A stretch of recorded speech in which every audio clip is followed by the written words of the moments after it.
Welcome to the First, the Last, the Nerdom. This week we're delving into the eerie and unsettling world of M. Night Shyamalan's The Visit. Join us as we discuss the film's unique blend of horror and dark humor, the twist that Shyamalan is known for, and the chilling dynamics of family relationships. Whether you're a fan of found footage or just in for a good scare, we're ready to unpack all the surprises this film has to offer. Let's get started. Shakira. Hey, Mike. Hey, you, Tom. How's it going? Not bad. It feels like it's been forever since we talked. So, which is funny because we just recorded an episode. So, all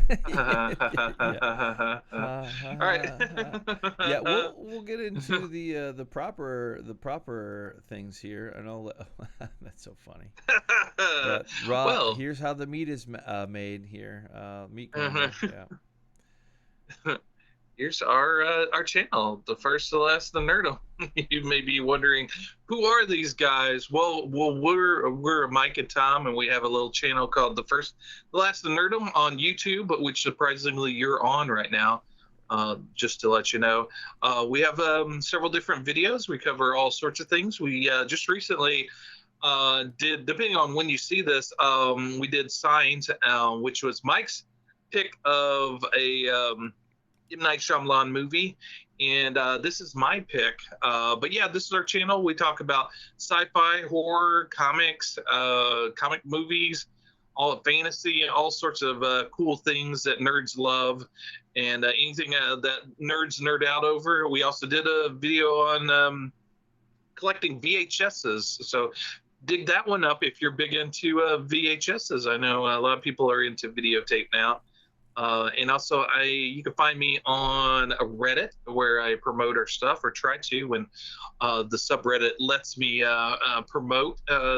Some of them have little rules against that, but I try to work around or work with them. Also, I'm on X, which formerly known as Twitter. And I promote our channel there as well under McAllister_T. If you want to give me a follow, you keep up to date on our newest video. And Mike, you have some socials as well. I do. I also am your twin on X. I am ML. You can find me at ApeIt, ApeIt_Ink. That is my account online, and that leads me to the other thing that I do: longer form, more serious, heavy content, foreshadowing.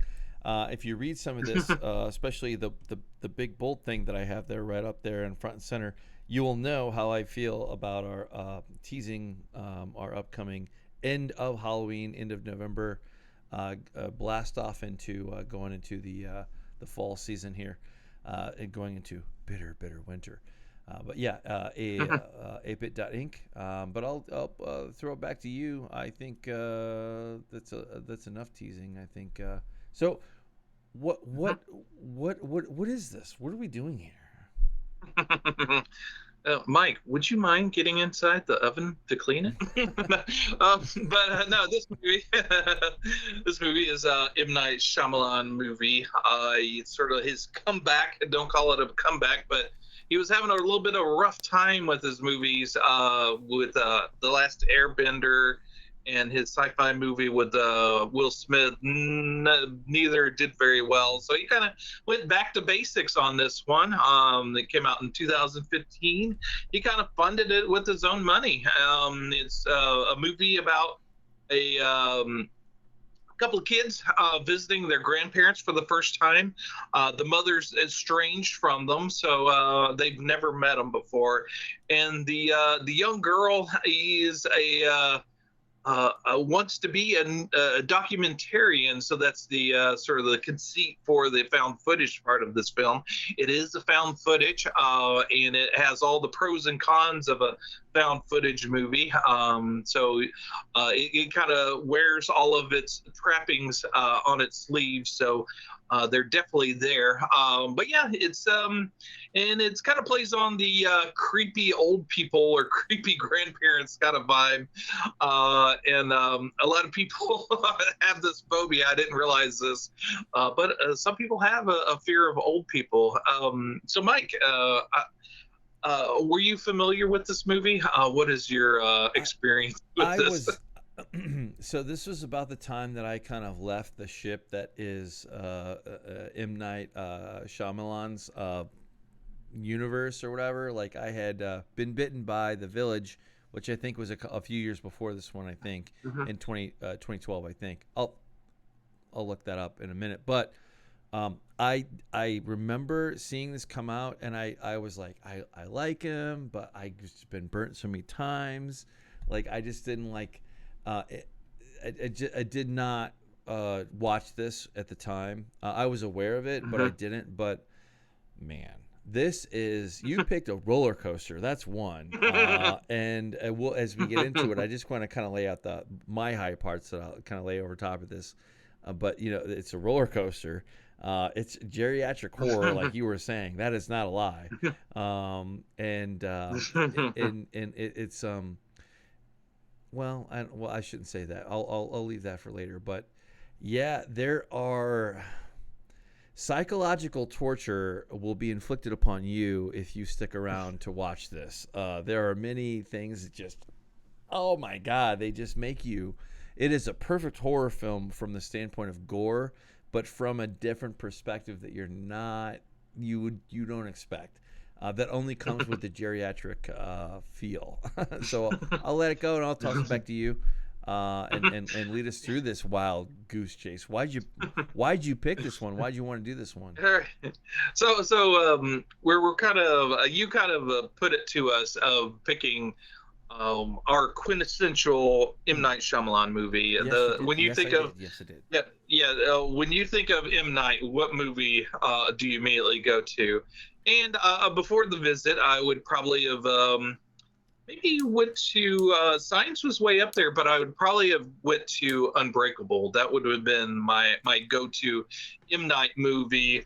Everybody loves Signs, but that kind of well, not Signs, but Sixth Sense. But that one kind of wore out its welcome. I think. There's nothing wrong with it. I love it. I think it stands as it should, as a great. But again, I am more like Signs. Obviously, is my number one. But then right with you, right there, Unbreakable, and then probably not far off of that, the newer trilogy kind of expanded universe, because I adore that. I am a unabashed Shyamalan fan, for sure. For sure. So yeah, so you picked Signs, which there is some parallels to The Visit with this, but yeah, I kind of dipped out like you when after The Village, I kind of M. Night kind of left my radar, and I didn't visit back until and I'd heard things. I had no interest in seeing The Last Airbender or After Earth, the Will Smith opus that Your Movie Sucks did a great job of just tearing down that movie and showing you how horrible that is. So check out his channel for that. But yeah, M. Night had kind of become a joke, and so when this movie had come out, it wasn't even on my radar. But it wasn't until like it came out on digital and video that I kept hearing this buzz of, hey, this movie is actually not too bad. It's actually kind of a return to M. Night's former glory. And I was like, yeah, Roots. So it's like, okay, I got to check this out. And actually, I know I bought the Blu-ray. And this is one of the downfalls of physical media and my cataloging of said physical media. I don't have a good library system for it. I can't find the movie. It's gone. I can't find it. So I had to watch it on Max. But yeah, Max is fine. But I really wanted to watch it on my Blu-ray, but I could not find it. So but yeah, so this is the movie. It really impacted me. It kind of hit all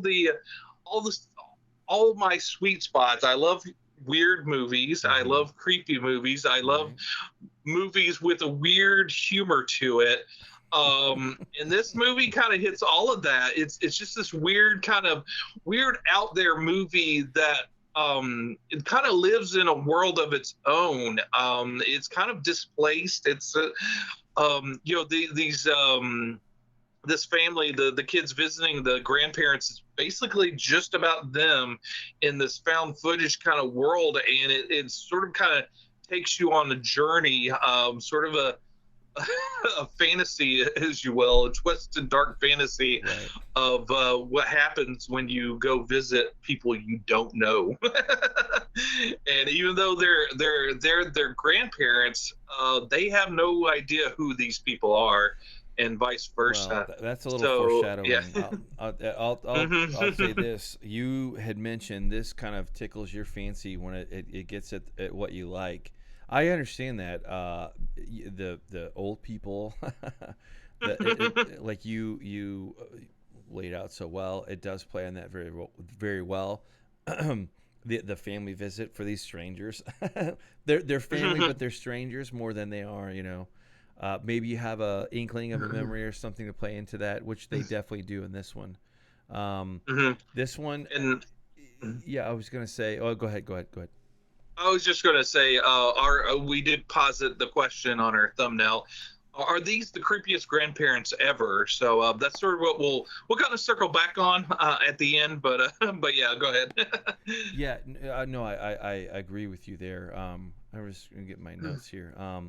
Yeah, so yeah, you have, again, this is a weird kind of thing, I guess, that is a Shyamalan film, which is that it's kind of like in flyover country, in Signs, Pennsylvania, Bucks County, Pennsylvania, which is kind of a shout out to, like, we're in election season here, everything is nuts, it's crazy, but that's kind of cool, like a contemporary thing. This also is in Pennsylvania as well. Kind of like, like Signs. I like how it took aspects of Signs. Like there's a barn, there's a farm, there's a barn. But this is a much more, in Signs, it was more welcoming and friendly because it was just kind of how you saw it. Meaning the property was more friendly than not until it wasn't. But on this one, it's the inverse. It's where the property and the grounds that they're on, even the house, because there's, of course, off-limit zones. We'll get into that a little bit later. And go zones and no-go zones. And there's also kind of like a blending of like when we get in between these worlds. So it definitely is a very perfect Shyamalan film from that aspect, which I think he does very well, like where he weaves in and out of the story. So you're not just focusing on there. I like how he did the distraction of of painting the kids. And I'll stop there, but yeah, I was gonna say, I was trying to be funny and come up with like melding things, but I'll put it this way, and then I'll hand it off to you. It's like Always Sunny meets the Blair Witch Project a little bit, and I think you touched on it a little bit, but I don't know if you had anything to talk about the footage, and I'll hand it off there. Yeah, like you were saying, there's odd parallels to Signs. I mean, yeah, it basically focuses on 4 individuals. In Signs, it was, and it's in a family dynamic. In Signs, it was the father, two kids, and his brother. Right. In this, it's the 2 grandparents and the two kids. And but yeah, it's sort of like one's in even though Signs is kind of like a global alien invasion story, it was really kind of tight in on that family dynamic. And then, like you're saying, it's warm, and this one's kind of dark. And and their colder presence, the human presence that inhabits that environment kind of paints the environment in a certain way. And he does a wonderful job of through the interactions of this family really kind of paints a kind of an emotional dynamic throughout it. And even though Signs isn't a found footage movie, it kind of has sort of those leanings to it.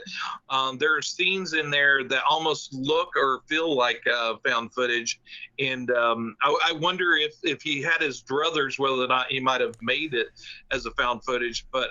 But yeah, this movie is definitely a found footage movie. Yeah, well, they touch on. I think this is kind of like another kind of thing that Shyamalan does is he breaks things down to their roots, right? So Mhm. like in Signs, you had aspects of this. For Signs, it wasn't so much this new concept of video calling, which also is Mhm. beautiful how this works, because this is a fact of life now today. Obviously, in the future, it Mhm. became more of a thing, more of a fixture of life, even more. But in Mhm. Signs, it was more of like right before everything changed over to widescreen. It was still like kind of 4:3. News media, kind of ratcheting up the drama, and of course there was the famous birthday scene where it was a birthday Mhm. party and they're filming, and then you see Mhm. this thing lurk across the screen that it just freaks you out. But this has a different way of drawing you in using those aspects. So I, in other words, I'll wrap up my point here. My point is that he knows when he is hitting and firing on all cylinders. And there's some drawbacks to this film too. Don't get me wrong, but when he fires on all cylinders, he really draws you in and you knows how to weave in the elements of the story. He's a really good storyteller. Yeah, yeah, it's you can tell he's enjoying doing this. And one other thing on that found footage, I think one of the problems or the challenges of a found footage movie is how do you make it feel real? Mm. Because sometimes you kind of have to arbitrarily do things for the narrative that probably wouldn't happen in real life if you were actually filming this. You would miss a scene or wouldn't be framed a proper way or things of that nature. But the fact that this girl is trying to be a documentarian, she it kind of makes sense that she's setting up these various scenes almost like she is filming it because she is filming it, and it kind of explains away some of the awkwardness. And also she's a young girl as well, so what she captures is going to be somewhat awkward as well. She's not a professional, so some of the things that happen, this makes sense. It works, and the fact that these are high quality, wonderfully HD cameras that she's using, you kind of have to suspend your disbelief a little Well, bit on that I, aspect of it. well, actually, I think it actually works because we're dealing with kiddos that have a divorced parents, so that kind of sets up that natural cliff. So for Hmm. me, so for divorced parents, sometimes one will compensate more than the other. If Uh-huh. to replace, usually it's the dad. So to me, it kind of like, I mean, this is me reading into it more than anything. And this is the beautiful part, like where Shyamalan draws you in. It makes it easy for you to be in the film in a certain kind of way, at least kind of Hmm. as the perspective you, the audience, see. I kind of, it was a little bit a little bit out of bounds, but to me it kind of worked because like, okay, well, their dad just dropped some bucks because he couldn't make his last 5 weekends or something, like but all joking aside, it still creates tension, regardless. And I'll dip back down. But I just wanted to make that point real quick. Yeah, and I do have a fondness for found footage movies, and I think this is this one, as far as competency and being able to explain away a lot of the things that maybe are cons to a found footage movie. He does a wonderful job of making those cons into positives and actually working well into that. He really feels like he's kind of thought through all of the scenes, and knows what to do to get those scenes. And also, there's a lot of fun and play with it as well. Right. There's a thing where he's probably maybe drawing from his life experience in that when she's pointing the camera at people, there's a couple of people that used to be maybe stage actors or whatnot, or had kind of visions of being actors, and they start quoting Shakespeare or doing a little monologue that maybe they did in a high school Shakespearean play, and she kind of has to quickly cut them off or say, yeah, no, stop that. Which maybe when people find out he's M. Night Shyamalan, maybe he's some actors or wannabe actors may have spouted some Shakespeare to him at a time or two. It almost feels almost like a experience. There's like a little edge to that humor there. Oh, absolutely. Well, it is classic Shyamalan for sure. Like isolated farmhouse, creepy old folks, moored red flags on a Chinese parade, military parade. You have the documentarians there. You have the rapper. Sorry. Yeah, that's another thing. The music. There's a lack of a soundtrack to this, which is kind of off-putting at first, because as you're watching it at the beginning, you notice that there's no music. A lot of times, one of the best things about a soundtrack is a soundtrack that it has a presence to it, but it doesn't draw attention to itself. But the fact that there's no soundtrack, at one point you're aware of that. You go, oh wait, normally there's music here, you know. And it right. That's one of the things that kind of puts you off. It kind of puts it in its own kind of a vibe to it. The fact that there's no traditional soundtrack to it. Yeah, you're right. I agree with you. You know what? Now that you say that, I am pretty keen on that as it goes. And there was no really. There was plenty of like kind of these cut scenes like here of the kids, you know, videoing, and you know, you go back to the main narrative. Or whatever. But, yeah, there's some incidental music where it's playing in the background, but it's all kind of explained music, and it's not music that would be a traditional soundtrack. Now, the music you do get a lot of is the young boy Tyler rapping, which is, I will say this, if you're going to have mainly just four people propping up a whole movie, those need to be very dynamic people. Usually you get big stars to be in it. Right. But I think it works well not having big stars in this movie, because it makes it that more real. If you had your Mel Gibson or your Michelle Pfeiffer in it, they would have kind of overwhelmed the movie, and you would be seeing them. But these people are relatively unknown, at least to us, or character actors. They don't stand out, and it makes it that more real. And the fact that they're also very engaging people. The brother and sister do feel like brother and sister in this movie. There's this natural rapport between the two of them that is very much brother-sister relationship.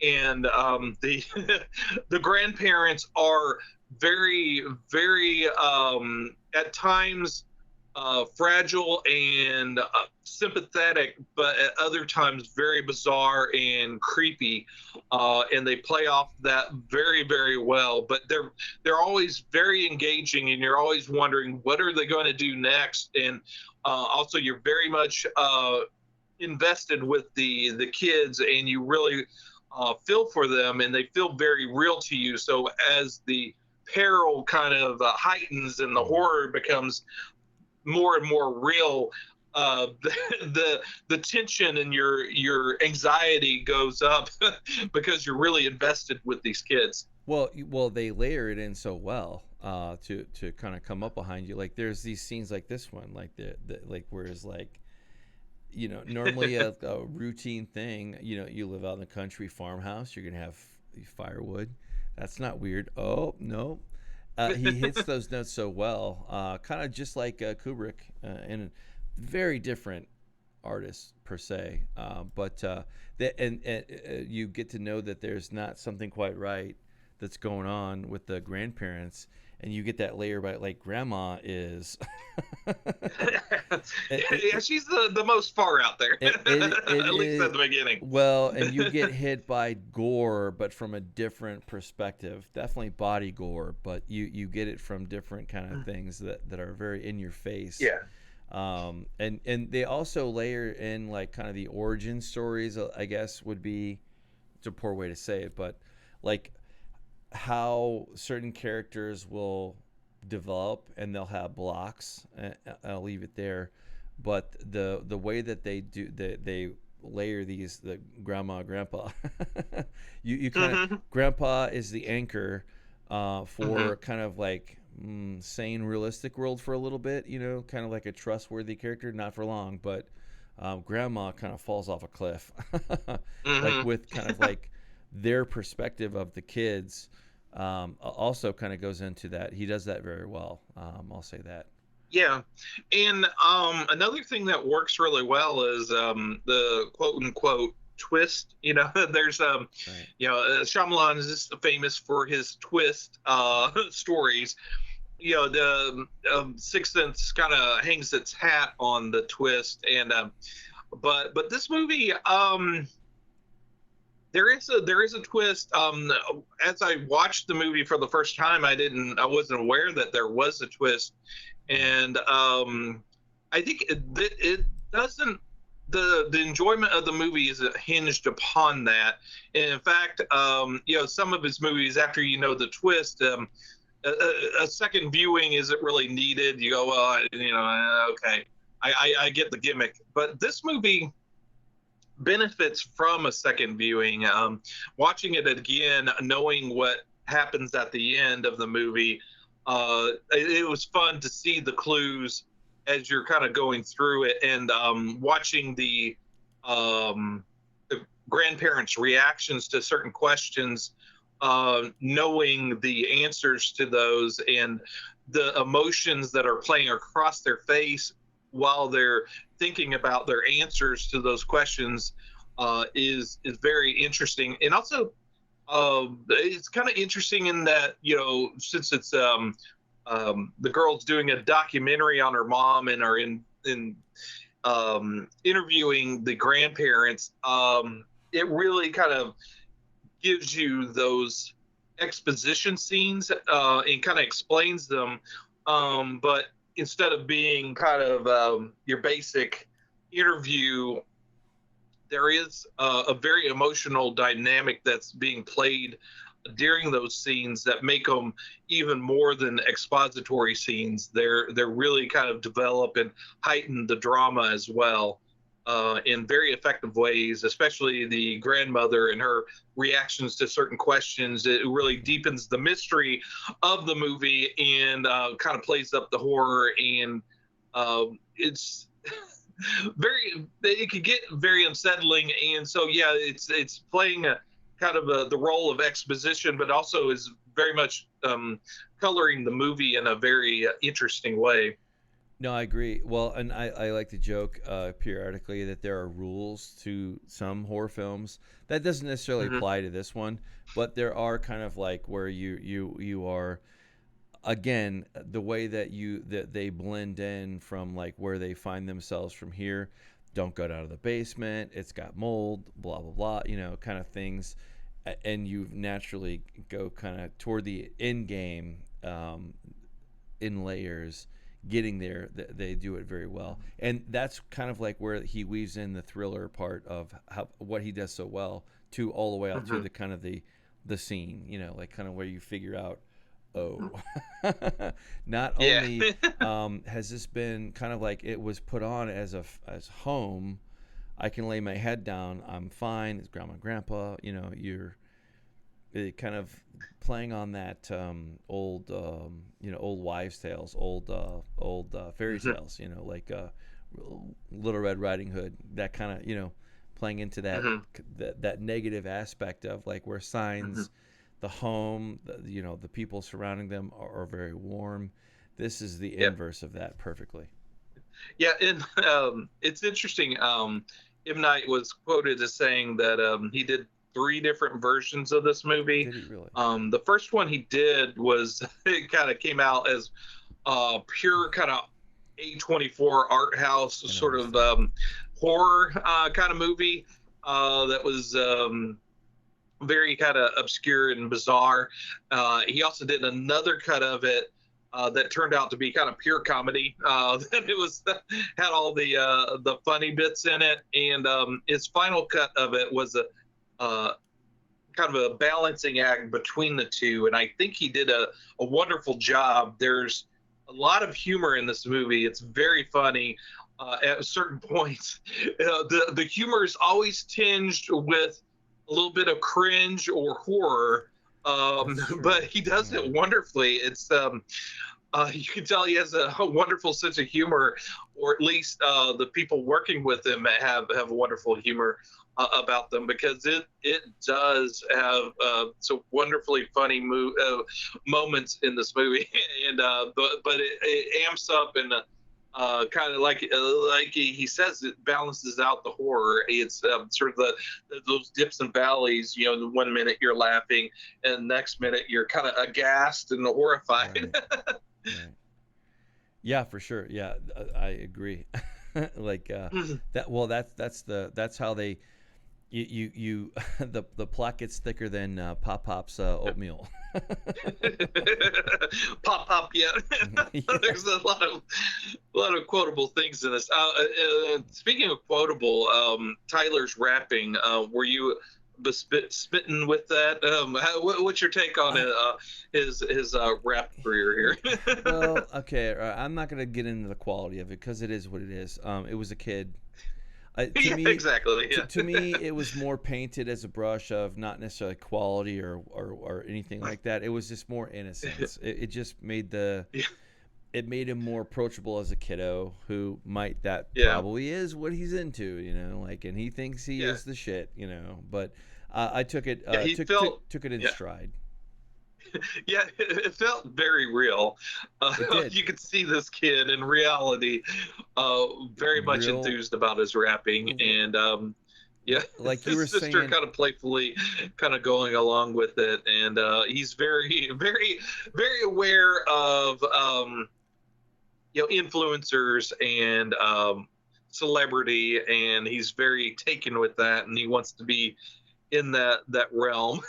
No, you're right. And it's in the movie ends with the spoiler, a wonderful little rap song by him that's kind of sums up the movie, kind of puts a little bow on it, but you could tell that. And also this is sort of like the answer to those big budget movies that M. Night had been doing. I'm sure doing multi-million-dollar movies and everybody saying what a good job, what a great director you are. It kind of maybe swells your head up a little bit. And after those were, he didn't have final edit for those movies, and then those kind of crashing and burning, and him kind of maybe having a little bit of humble pie,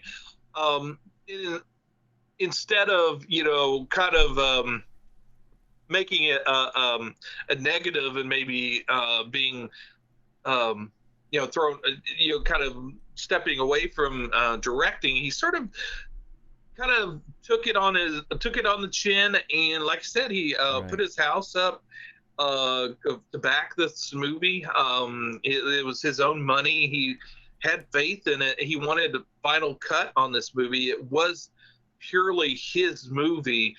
His vision, he filmed it. It's all him, and it's sort of him going back to the basics and just doing a movie out of the pure love of doing a movie, and that love kind of comes through this movie, even though it's this horrifying movie about old people. It has a lot of, you can tell it has a lot of love and tender care put into this movie. Yeah, no, I agree completely. Well, I like that. That's what I like about him, though, how he layers it in, and you can get laughs at 1 second, and then just absolute, vomit. You just like stay away from me, please. Yeah, yeah, and I think I said this on our last show on Signs, where we talked about M. Night. M. Night's one of those directors where someone could put one of his movies in their top 10 of all time movies, and then at the same time have one of his movies in their top 10 worst movies of all time. You're right. He's that Right. kind of a director. Huh? No, you're right. You're right. We touch on it a little bit, but you're absolutely right. We talked about that at the top of the show for Signs. He is a very hit or miss director. He definitely has stinkers, but for things that work for him, and when it does, if you are much like you said, if you're an A24 fan, for example, you're probably going to be good with anything they make for the most part. You'll be at least satisfied for the movie price of the ticket, more than likely. But for Shyamalan, you're gonna you never know what you're gonna get. You're like, oh, man, it's like the previous movie we talked about, Trick or Treat.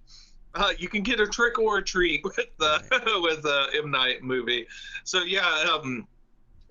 When you approach one of his movies, after seeing a good one and a bad one, you're kind of gun shy. But yeah, this is definitely one of the good ones. And as I said on the previous movie we talked on Signs, I posited the question: does M. Night hate dogs? Because the dogs got really the bad end of the stick on a Signs movie, and it was more of an afterthought, or kind of he just kind of kills them off in weird ways. In the same situation, I posited the question: does M. Night hate cell phones in this movie?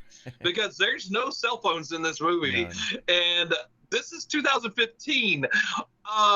They would be filming some of this documentary on phones. There would be lots of phones. These are kids. These are young kids. They would have a phone. It was very interesting by the lack of cell phones in this movie.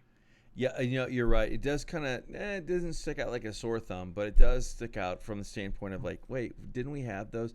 It probably would have been like, maybe if he would have had 20% more budget, maybe, but they're not here.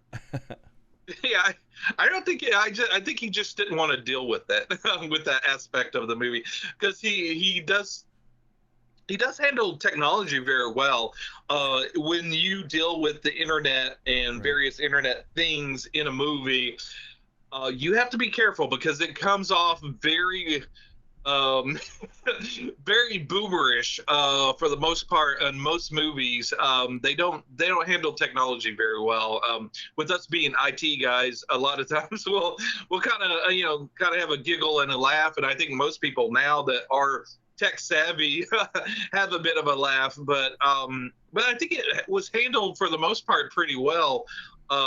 There's not like anything that kind of sticks out to me, except for the fact of there being no cell phones. But he did a very good job of making the kids believable, and not that a quote unquote boomers writing dialogue for these kids. No. And I think probably he did have I would assume this was a very collaborative movie. So if he did write something that didn't work for the kids, they would have pointed that out to him. Yeah, no. Well, they played a couple of matter of fact, one of the scare scenes had to deal with smearing of the camera. So that kind of played a little bit of a feature. So he plays it expertly, very well. Yeah, I think you're right. I think that the cell phone dimension maybe wasn't quite. Maybe it was if he had a little bit more time or budget, but it didn't make the cut. But and that's fine. It works as it is. But there are some kind of scenes that are really classic, like where you're just dropped off a cliff, which is kind of like what I use as a good judge for like if it's a good one, or if it's like one you're like, I came and I was disappointed. Is the suspense, like where he drops you off that cliff, is where I look for the quality. Like for sometimes it works very well and it becomes like trope, like Sixth Sense, And then Signs has its own kind of things in that nature. So does this one. And there's more good than bad. Let's put it that way. Mhm. Yeah, and there's a subtle play with color as well. One of the things is the color red doesn't come into play until the last day of the visit. The girl has a red shirt, and yeah, a lot of the whole everything kind of gets colored with red at the end, which kind of maybe kind of foreshadows maybe what's going to happen towards the end there. But yeah, that's a lot of oven cleaning in this movie. Yes, there is. Yes, there is. Which I guess is a play of I just thought of it a little bit of play of Grimm's fairy tale with with the brother Grimm, which the old witch in the the woods cooking up Hansel and Gretel, very Hansel and Gretel-ish no, kind of vibe to that. No, it absolutely does. It draws you in, but it's the reverse of Signs. Like, we're very warm. That's the base. This is the opposite. Like, the base is the nightmare. Like, come here. Yeah. like grandmother, like grandmother, Oh, I think it's just for me, but your audio with your mic, I could hear you a little bit better. Sorry. Yeah, sorry about that. Yeah. No worries. But yeah, there's a lot of cool scenes. The oven scene, even before I saw the movie, that scene kind of stood out. But there's a lot of disturbing, interesting scenes in this movie. Some that you would think would be played for laughs that are very creepy as well. There's a scene where the girl walks in on old grandpa in the barn, and he's looks like he's got the shotgun in his mouth, and he goes, "Oh, I was cleaning it." Yeah, that was very interesting. Well, it still kind of throws me off. well, that's like layering in that, like, where it's just a common scene, like where it's like, no, like bedtime, 9:30, get to bed, kids. Yeah, sundowning. Right. This movie was going to be called Sundowning, but they changed it to The Visit. Yeah, no. Which I think the Visit well. works. Yeah, exactly. So where do you see this fitting in M. Night's oeuvre, so to speak? We'll get a little French here. Well, see, that's the thing is, like, for this to rate, it's not up there with Signs for me. But somewhere I would have to go watch The Village again, because I think that was kind of like a cutoff point. But as it stands, not too far from Signs. Like, I would say it's a little bit outside my wheelhouse for like what I look for. So it's not S tier, but it's close to it. No, maybe I would A say or B. At worst C, but a solid B. I would say in the pantheon of disappointment. There was very little disappointment with this for what you got and where you started, where you ended up. It even wrapped up like kind of like a nice little bow, a little horrific bow of horrific bow, PTSD. Yeah. But I'll let you. Yeah. How about you? It's. When I saw it, it was very effective to me. It really got me back on the M. Night train and made me very excited for Split that came out later, which was very good. Then after the initial watching of it, I didn't see it again until we decided to do it on our show. So my second viewing was last night, and I have to say a lot of times when you watch a movie for the second time, your enjoyment of it kind of lowers a little bit, just because you kind of already know what's going to happen, and you kind of see the beats coming, and naturally, as you watch it over and over, it's very rare that a movie you watch repeatedly grows on you and you get a deeper appreciation for it. But I think that happened with this movie. I had a much more deeper appreciation for this, for what it did and what it was doing, and it held up. Even though I knew the twist, it was still very effective, and it's one of those where you're anticipating what happens at the end, and it still plays off, and it's very effective in what it does at the end.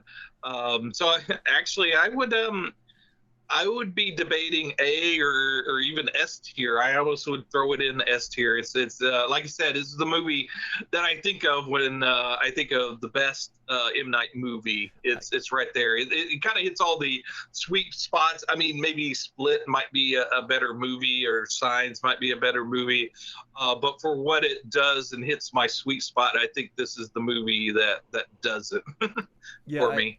I think I had more enjoyment with Split and that whole trilogy, as it were. Mm-hmm. But this, not far from that. Like probably not far. So, but I could easily see like where it could be a favorite of yours. You know, like where maybe Signs was too warm for you. Maybe I don't know. Or in Sixth Sense was too cliche. But that just goes to show his success as a storyteller. Whether you like this one or that one, you're gonna enjoy it. I'll say that. And I certainly did not remember the all the ins and outs, so I was naturally surprised, as you should be, when I watched this. So it was very good, very good watch through. Yeah. And I've got kind of a indie kind of underdog vibe to me. So the fact that Sixth Sense was such a huge success, I always root for the underdog. So it was sort of like, okay, well, everybody loves that movie. You know, it's okay. But you know, I love an underdog, a movie that's not very well known, and maybe has a few dings against it, but it's kind of a diamond in the rough, and I think that's sort of what the visit is for me. It's a pleasant surprise. It's one of those movies that you think it's going to be a one-trick pony, but turns out to be a very effective movie that works very well and kind of digs into. We didn't say a whole lot about it, but there's a wonderful family dynamic, even though there's a lot more going on than you initially think. Right. It does work very well. There's the fact that the brother and sister work very well together, and you can tell that they have a good relationship. There are certain scenes in it where you see that they also have a bit of a tension between them. And feel. There's right. Yeah, Phil. There's an interview that the brother does of the sister that's kind of brutal.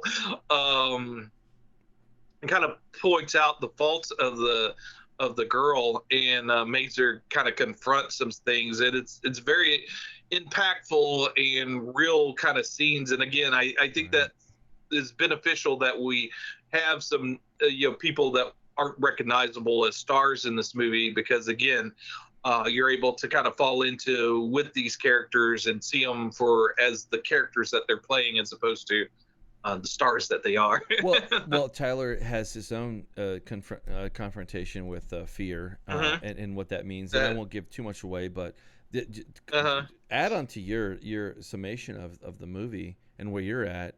Same for me. You think twice about family reunions. That's testament to Shyamalan's ability to turn the mundane into the macabre. You also have a reminder that it's okay to screen grandma's phone call. Maybe you don't want to pick up the phone, And if something feels off to you, it probably is off. Also, I wanted to, we're kind of heading towards the end here, but how does this stack up for found footage movies for you? Maybe you aren't as well versed as I am, but to me, I'm probably a little bit more of a novice, so I'm probably going to be a little bit more technical and a little bit more black and white, and say that this probably doesn't, like, this probably is in the realm of it. But to me, found footage is much more like much more surreal, like Blair Witch, like where you have a very long quiet pause that's reality. And that's kind of the differentiator for me personally, is that the use of silence and as the story goes on. So this could be put into that. I don't. I'm gonna say I won't rate it, or not rate it, rate it or not rate it, because to me it doesn't really hit the threshold for found footage. So I'll be technical like that, and a little bit of a cheap out, I suppose. But for the more, I guess, to kind of bring it more inbounds for that, like more reality based. You're in a movie. So the kind of the thing that kind of adds to it, or adds to the credibility there, is the psychological torture scenes and the gore. The unexpected gore kind of throws it in that more realistic sense. So Yeah. I get what they're trying to do. I just don't quite buy it as a found film. It, I guess, is what I would say. Gotcha. Yeah, I for me, it's kind of a league of its own. It kind of does its own thing. So yeah, it's sort of M. Night kind of putting his own stamp on those type of movies. But yeah, and then kind of does it in and of it's unique to its own self. And as we're wrapping up, I posed the question: is this the creepiest grandparents in a movie? And I don't know of any other creepy grandparents movies, but I did send you a link of 10 scariest horror movies featuring creepy old people. And if you wanted to pull that up, we could kind of look at that. It is on their list. We could see if we agree. And there are a lot of the movies we've already covered, like Rosemary's Babies, and that one, Taking of Deborah Logan. That one's creepy. It's another found footage movie. We may cover it in the future, maybe. Oh, for sure. Drag Me to Hell. That's another movie we're definitely going to cover in the future. Haven't ever seen Wherever Happened to Baby Jane. No. Hereditary. I wouldn't really say that's an old person movie, but okay. I would say no, just from what I saw from the still. Don't Breathe. That was another quality movie. The guy did the most recent Aliens movie. Barbarian. That was one that I talked about on our show a year or two back. Yeah. And a quality movie. House of the Devil, a Ty West movie that we haven't covered, which hopefully we will in the future. Yeah, we are Ty West fans here. And so this list puts The Visit as number 2. What was their number 1? I forget what.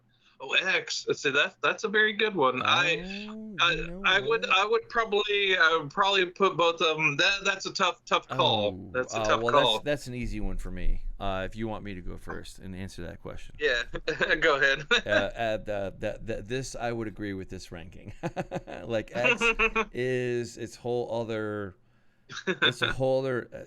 I get the Shyamalan, legacy and the dynasty with that, and there's nothing wrong with The Visit at all, but I would have to agree with this ranking, because I wouldn't.